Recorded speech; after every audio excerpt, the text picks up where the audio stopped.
Ever wondered why a tiny group of people are so wealthy, whereas majority have to work in day and night just to make ends meet? If you're like most people I know, your guess is as good as mine.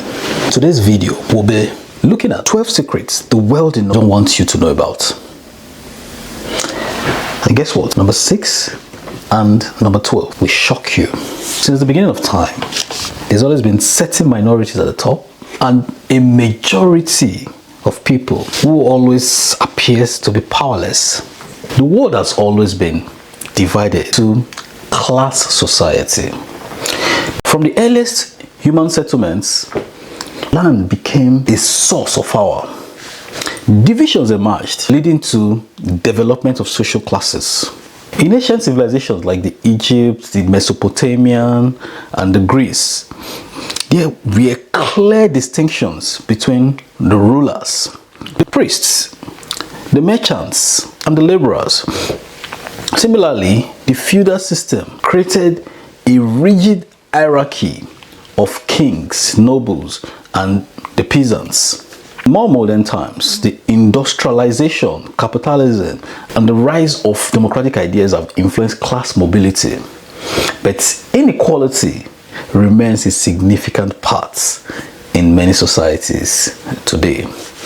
And there are certain gatekeepers who holds the line that separates the wealthy from the masses, whose task it is to make sure that they keep you where they think you belong. You see, they continue to make you feel like it's okay for you to live an average life, whereas those at the top class are able to live the lifestyle that's deserving. And every once in a while, some truths get spewed out. And just like the teachings of King Solomon in the biblical texts, in the book of Proverbs 4:7, where he mentioned, seek wisdom and gain understanding.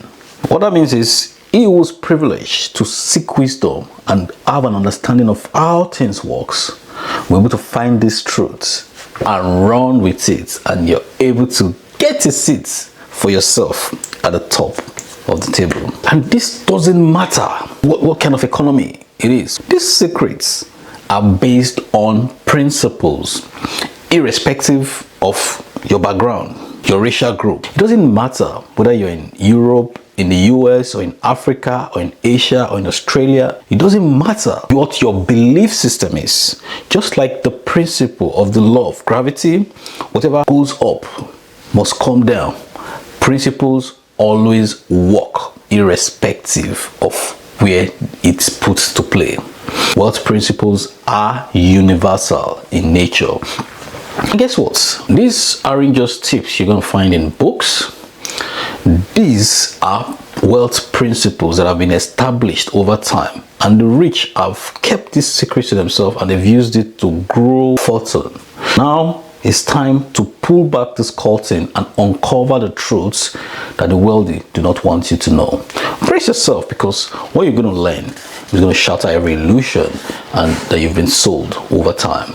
Hit the subscribe button and let's get started. For one, work alone will not make you rich. You see, if hard work alone can make you rich, guess who will be the richest in the society today? The laborers, factory workers, those working shifts, 24 hours. They put in the hard work. But guess where they belong? In the class system of today's society. I'll share a story about my friend, Vera. Vera, born in Africa, in the eastern part of Africa, migrated to study in the US so she can have a share of the American dream. A nurse course, and then she studied, and within years she became a nurse. So working as a nurse, she was able to climb rapidly to the pinnacle of the career, the certified nursing professional, a CMP, and also being called a doctor. You know, a nurse being called a doctor.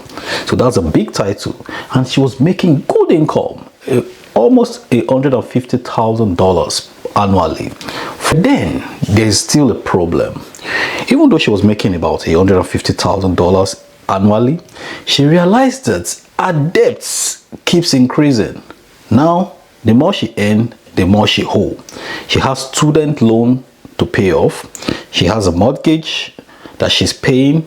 She has car loan that she's paying. She has a lot of credit card. So money keeps coming from one window and going out through another window. And she was worried.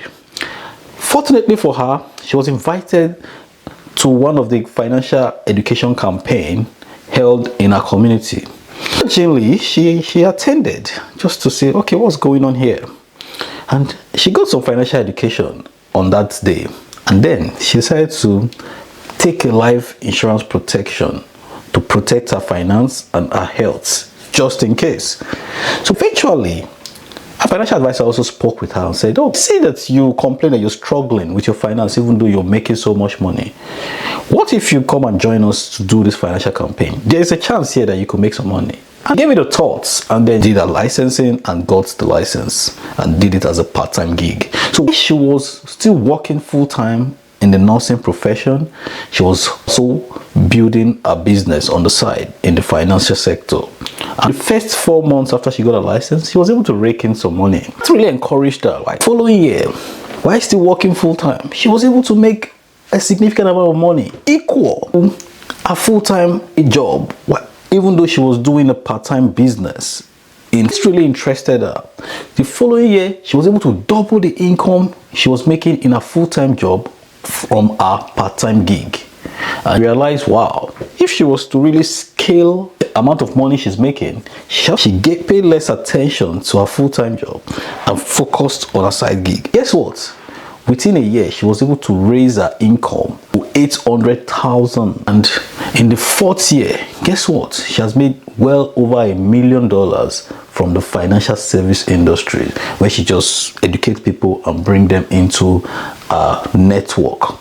So she has to quit a 9-to-5 job and focus on leveraging on a side gig where she built a network of people and grew her earnings. So yes, they encourage you to grind and whine in your 9-to-5, but what they don't tell you is the path to wealth lies in leverage, not labor. So why do you think the rich people own businesses and not work a job? Think about it. 2, they want you to believe that money is evil. You agree with that? I'd like to know on the comment section if you agree that money is evil, or what you think about what concept of money is. Go to the comment section. Let's know what your thoughts are about money. See, the more you associate wealth with evil, the less likely you are going to want to pursue wealth. It's often said that money is the root cause of all evils.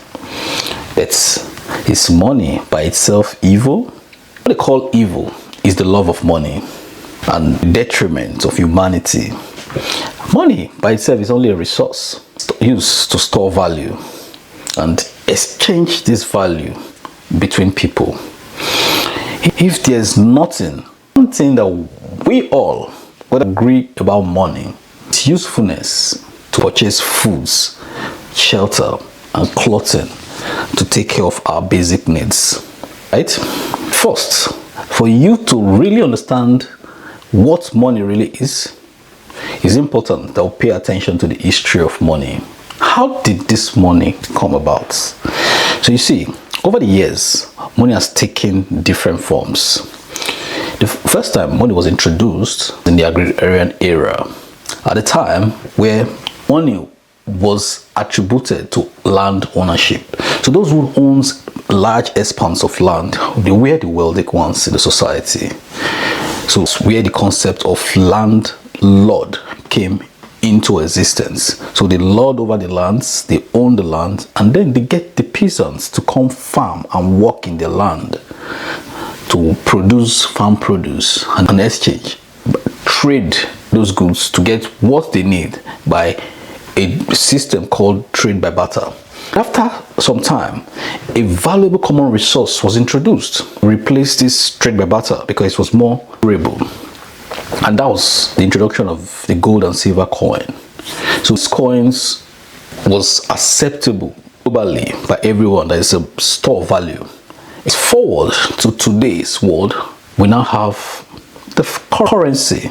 Some people call it the fiat currency or paper money. Only recently we've started experiencing the evolution of the digital money. It started with the Liberty Reserves. Today we now have more digital money, like the cryptocurrencies and the likes. A question we'll be asking is, if money was evil, why then do the wealthy like to keep a lot of this money to themselves? Think about it. Number 3, savings won't make you rich. If you've been paying attention to the social media space, you've been pushing the idea of save and invest in mutual funds. Narrative to you, they didn't follow it themselves. They're investing high risk, high yield, and high reward opportunities. They are able to multiply their wealth exponentially. Robert Kiyosaki, renowned author and the author of famous book Rich Dad and Poor Dad, explained in that book, the Rich Dad and Poor Dad, how this rich dad, a well-educated academia, has worked in the government all his adult life, saved up so much money for his retirement, only to find out in the old age that all the money he has saved up wasn't even enough to take care of his golden age requirements. However, this rich dad, his friend Mike's dad, has always encouraged to own assets that would provide passive income you need to enjoy a comfortable golden age life in their old age. Fast forward to today, Robert Kiyosaki, the author, is a multi-billionaire, owning several assets across the continent. Whose advice did he follow? Was it the rich dad or the poor dad? Question is, what advice are you following? I'd like to know on the comment section. Number 4, school system is a trap. You see, the working class, they fund the educational system and they have to teach you to be obedient employees, not critical thinkers or risk takers. You're taught to work for money, why then how to make money work for them. One of the world's smartest and richest entrepreneurs, a billionaire from the United Kingdom, Richard Branson, realized these facts early enough in his life. You see, while Richard Branson was young and going to school, he was told that he's dyslexic, meaning he was too slow to learn the system that was put in place at the school to groom people. Because he couldn't fit into the box of the school system, the syllabus on the school system, he was able to drop out from school and educate himself, self-education. And with the self-education, he was able to learn what it takes to build wealth by building businesses. And today, Richard Branson, a billionaire, has been able to build several businesses in the UK and globally. Among these businesses is Virgin Atlantic Airline. You see, the current educational system was kind by the time, well, there was just a transition from the agrarian age to the industrial age. And in order for these industries to function, created a system to get people to be trained from outside the system. So when people go through the school system, they already know they need to get a job in the industry, where once they finish the school system, they're programmed to go look for a job in these industries. And if they can't find a job in that industry, what happens? 5, the tax laws are written by the wealthy for the wealthy. You see, he who pays the piper dictates the tone. The wealthy class, they know they were the ones who wrote the tax laws. So they created certain loopholes in these tax laws to benefit people that thinks like them. They know these loopholes, the incentives, and they always come up with strategies to legally avoid taxes. Why you, as stock, paying a significant chunk of your income in taxes, the wealthy class own assets that generates income for them in the form of dividends and interest, not salaries. And they also own assets that are taxed differently. You see, when Elon Musk wanted to buy Twitter, did he pay with his after-tax dollars from salary? Of course not. What did he do instead? Elon Musk bought Twitter for $44 billion in October of 2022. So prior to that, while he was setting his business with his board of directors, he made it clear to them that come, I don't want you guys to pay me in salary. He requested that he wants to get his pay in stock options. His payments gets to be in the form of equity ownership of the business and not in salary.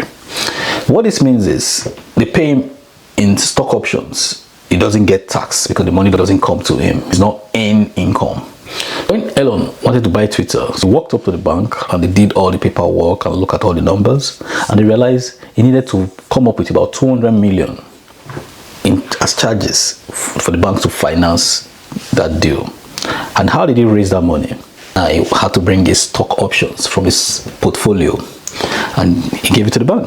The bank saw value in what he brought, and they did their appraisal, and they know the value is worth even more than 200 million. So the bank had to accept the portfolio in exchange to finance his deal, and that's how he was able to buy Twitter, now known as the X. So what's your value propositions? How do you manage to go around taxes? I would like to hear your own thoughts on the comment section. Number 6, debt is a weapon, but only if you know how to wield it. The popular narrative is scared of debt, but the rich sees debt as a tool to use to acquire more wealth. So rich understands that debt is a two-edged sword. If you use it as a consumer, you get bonds. But if you're using debt as a producer, that's what they call leveraging. One of the greatest tools that you can use in the journey of wealth is to learn how to make use of debt as an asset instead of a liability that's working against you. This system was designed to get you into debt, consumer debt, by spending money that you don't own to buy things that you do not need. Whereas the wealthy make use of debt to produce things they will sell to you. Since you are a consumer and they are the producer, the rules are applied differently. So as a producer, they borrow to buy assets that creates wealth that pays off the debts. In one of the podcasts, Robert Kiyosaki said, in quotes, he said, the reason I'm so rich is because I am in debt. The more money I borrow, the less taxes I pay. Sound confusing? All right, so you see what I mean? Debt is good when used as a producer to leverage your investment and business, but you could get into trouble. I mean, big trouble when you use debt as a consumer to buy stuffs you do not need. Think about that. Number 7, your consumerism funds their lifestyle. How do I mean?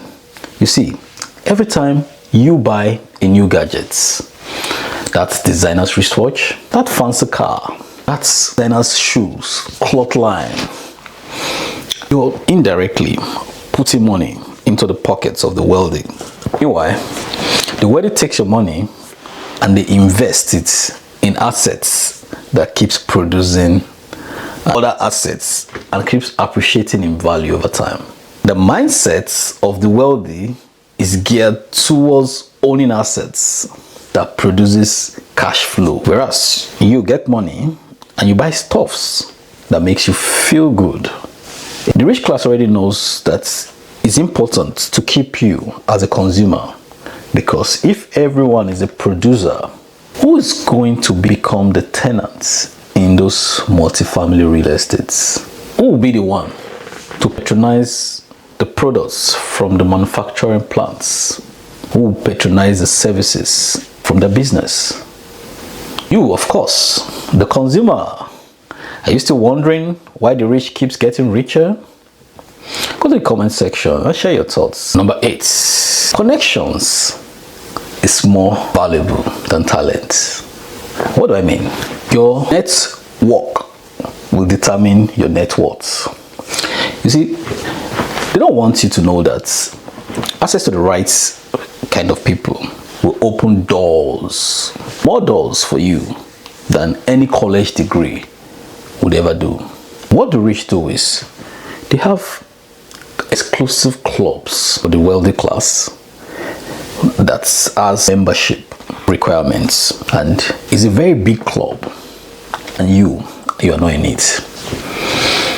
So they build these exclusive clubs to perpetuate their wealth, and they keep the outsiders at bay. One of the famous gatherings of the rich is the annual Monaco Boat Festival, held annually in France. Yeah, the wealthy class from all over the world, they come together and assemble in Europe. What they want us to believe is a place where they come to showcase their boats, their cruiser ships, and their yachts. But what they don't want you to know is it's an opportunity for them to network, share new business ideas, share information, and form strategic alliances and build new connections for their businesses, and even for politics and for power and authority. Now tell me, where do the poor people eat to push their own agenda? I would like to hear from you. Go to the comment section and share your thoughts. Number 9, time is your most valuable asset. Yes, you heard me right. Time. The only thing we all, irrespective of where you are, how you look, whether you're big, small, tall, short, fat, slim, whether you're black, white, green, red, yellow, orange, it doesn't matter. But there's one thing that we all have in common, and that's time. Time is the common denominator we all have in life. And no matter where you are, we all have 24 hours of time in a day. But what you do with this time makes the difference. And the thing about time is it's a finite resources. Once you spend your time, you can't get it back. The wealthy class choose to spend their time creating valuable activities that would impact them on the long run. However, they encourage you through the school system to trade your own time for money. Why they use their own time to create more valuable businesses and get you to trade your own time to work those businesses. Number 10, the stock market is rigged in their favor. You've been programmed to get a job and save in a mutual funds, which they invest in the stock market. What you don't know is, even when you're hoping that your portfolio grows steadily, the wealthy class, through their networks, they have an understanding and they share insider information to assess high frequency trading, and they're able to manipulate the markets to their own advantage. In 2007, when the stock market was booming in Nigeria, I was an entrepreneur and I was in sales in insurance and also an investor in the stock markets. At the time when the media was agog with the news of the boom in the stock markets, I quickly joined the bandwagon of the global masses who blindly jumped into investments without education. My colleague and I went all out. We went to the bank and requested for a loan for this particular stock that was speculated to be performing very well at the time. A few weeks after we took that loan and leveraged on the stock market to buy much more than our money can afford in that particular stocks, the market began to rally so much. So our stock was just moving and we were so excited. But then something happened. We couldn't get out of the trade. The company that owned the stock decided at the time to merge the stock. They had to merge 3 of their stocks to become one. And that led to a technical suspension on trading on that stock. So while this was ongoing, we were seeing the markets rallying. But we can't get off the trade. Now we've heard the news that something's going to happen. It's going to be restructuring. Now we become gamblers. We don't know if the restructuring is going to lead to an increase in the value of the stock or going to shrink the size of the stock. After several months down the line, about 6 months or whereabouts, or upward of 6 months, everything, the market has cooled off. The suspension has been taken out and the prices had gone way below our entry price. Okay, let's look at this. At the time, let's say 3 stocks at $1 each. So those 3 stocks will be $3 in the market. So we bought, say, 30 stocks at $30. Now they've been able to shrink 3 stocks to become 1. We now have a value of $1 for 3 stocks. So our 30 stocks now becomes 10 stocks value. We are now allowed to sell. How are we going to sell and lose 66% of the money we put into the market? So that means we can't sell. We are stuck in the stock market. Or could that be the reason they call it stock? Guess what happened? The wealthy class, who were also in the market at the time, who are privileged to this information from their connections, they probably bought into the stocks in a private placement. They've already grown their wealth so big and rallied the market to the all-time high. Before the technical suspension happened, they pulled out their resources. So when it happened, the market reacted and there was less money in that stocks. So the market crashed to an all-time low. People like us that jumped into the markets at the wrong time, we end up getting bonds and stuck in the stock markets. And guess who lose their money eventually? Number 11, failure is their greatest teacher. The wealthy class embrace setbacks as a learning experience and take calculated risk without fear. You have been taught to play it safe, but the rich understand that in order for them to achieve big results from their investments, they are willing to take big risk.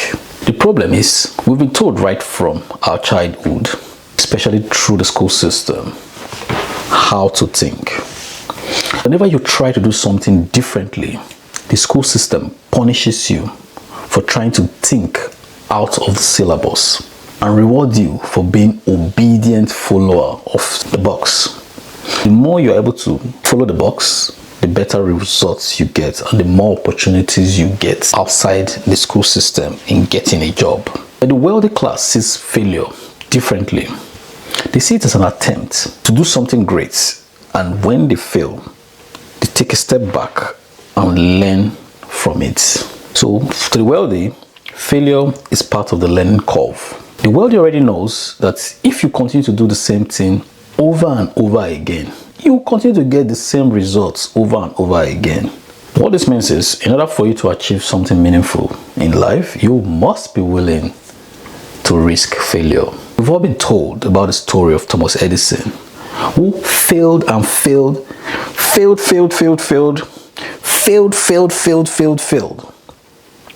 trying to invent one thing, the electric bulb, the light bulb. This man failed and failed and failed. But each time he fails, he keeps taking a step back and try to do it a different way. He continued to fail and fail. He failed up to 1,000 times. But one day, he eventually got it right.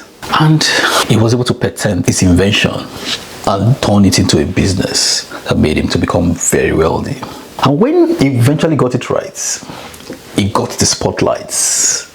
And the press, the media, they came to ask him questions. And during one interview session, he was asked, why did you not give up when this thing wasn't working for you? You keep failing and failing, but you just wouldn't give up.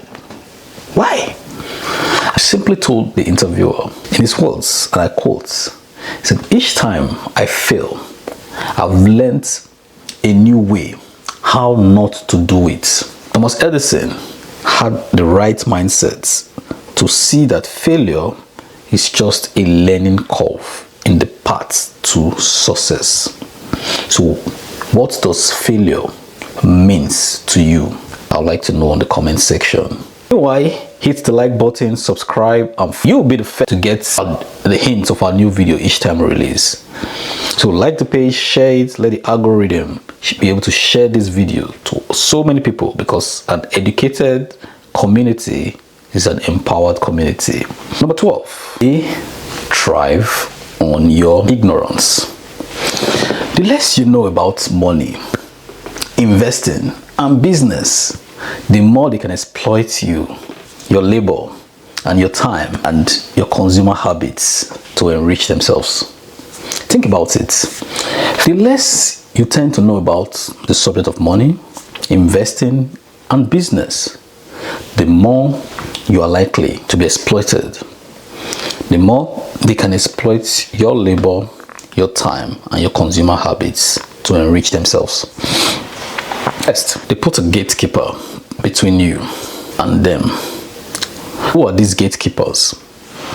These gatekeepers are things that you see every day without paying attention to. And what are these things? The entertainment, the religion, the educational system, politics, and the media propaganda, to mention but a few. The function of these gatekeepers is to separate you. They keep you at the bottom, while the gatekeeper stands to hold the line and separates you from accessing the mindset of the creative thinking where the wealthy class operates. So you are here and they teach you how to think using the tell a vision. So now, in order for you to break out from this trap, you have to be aware that there is a trap in the first place and you are being positioned to be at the bottom. So you need to be able to lead yourself out of it by finding other people that have been through this, that are finding their way out of it too. And how do you find these people? One, by reading books. It's often said that readers are leaders. So you need to be able to read books and find shared minds and ideas with the authors and the books, and be able to learn how they've been able to work their way around this and apply it to your own self and be able to move through. Also, someone said, if you want to hide anything from the black man, put it inside a book. I guess that saying still holds true till today. All right, now number 2, attend seminars. Most of the seminars and webinars are conducted by people who have been able to navigate that line, and they just want to teach you how to do the same. So you need to learn, because learners are earners. The more you learn, then you can take the L out of it and be able to earn. So you need to learn for you to earn. And then you need to join network platforms.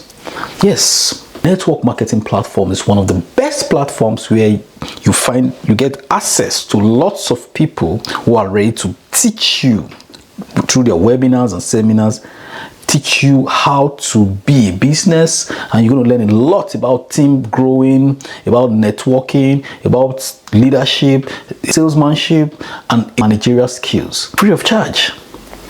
So that's an opportunity for you to develop a growth mindset and be able to build a successful business in the process. The key is to focus on acquiring knowledge, because the more you know, the more you become. Knowledge is power when applied. So what's the takeaway, my friend? Stop playing the game it's been rigged against you already.